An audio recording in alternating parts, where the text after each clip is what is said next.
gbogbo ọmọ yorùbá o àràmé ìrírí mo lórí olóńgbò látẹ níbi ìwúyè aláàfin ọ̀yọ́ tuntun tó ẹ̀sẹ̀ gbadé nílùú ọ̀yọ́ o ẹja wo tó ṣẹlẹ̀ bí bàwá wa àròlé elédùnmarè bó ṣe ń ṣe hátí látàrí pé wọn ò ní káàdì àti wọ ibi tí àwọn ọba pàtàkì ọba ẹni àyẹ́sí wà tọ́ra wọn yìí sàròlé olódùmarè àròlé irúnmọlẹ̀ ni wọ́n ẹ mọ̀ bá mi ká lọ. ẹ̀tẹ́ wọlé àròlé olódùmarè o ẹ̀tẹ́ wọlé ẹ̀míà olúwo bí kò sí ní káàdì àti wọlé síbi ìgbàdé aláàfin ọ̀yọ́ tuntun tó jẹ bẹ́ẹ̀ ni bàbá ń fapá jánu lóní kò ṣẹlẹ̀ rí kí leléyìí ó níbi tí wọ́n fi àwọn ọba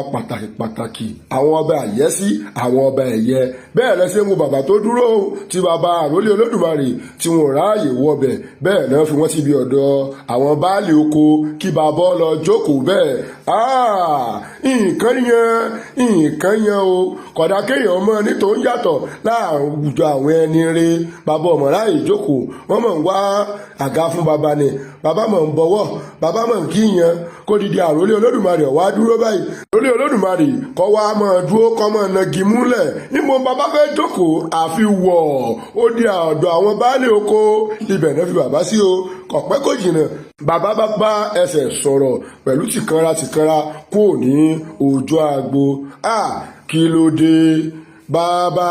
jẹ́jẹ́ tọ́ba ní ẹ̀mọ́tẹ́ kí ní jàròlé olódùmarè ẹ̀ràn tó tẹ̀lé bàbá náà ládé ò sáìsì orí wọn náà ṣe igọ̀ àìgọ̀gọ̀ wọn wá lọ wọn mọ̀ ń lọ níbo náà fẹ́ fi ẹ́ sí wọ́n ẹ̀sẹ̀ lọ lé àwọn ọmọ ìlú kan kúrò lórí ìjókòó fún bàbá yẹn torí kò sáàyè fún àròlé olódùmarè àròlé irúnmọlẹ̀ ní gbogbo àwọn tí ọba aládé tó wà níbi ẹni àyẹ́sí ẹni ẹ̀yẹ níbi tí wọ́n fi wọ́n sí tí wọ́n jókòó tójú wọn rẹwà tó dùn wò àwọn ọba irúnmọlẹ̀ ló dókòó bẹ́ẹ̀ wọ́n mọ̀ sílé múrítàlá fún bọ̀dá àròlé bàbá òtún ní káàdì ìwọlé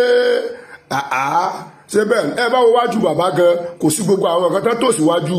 àwọn lọ́balọ́ba yòókù ní iwájú bàbá wa àròlé olódùmarè tí wọ́n pera wọn bọ̀dá wa Emir Rasheed Oluwo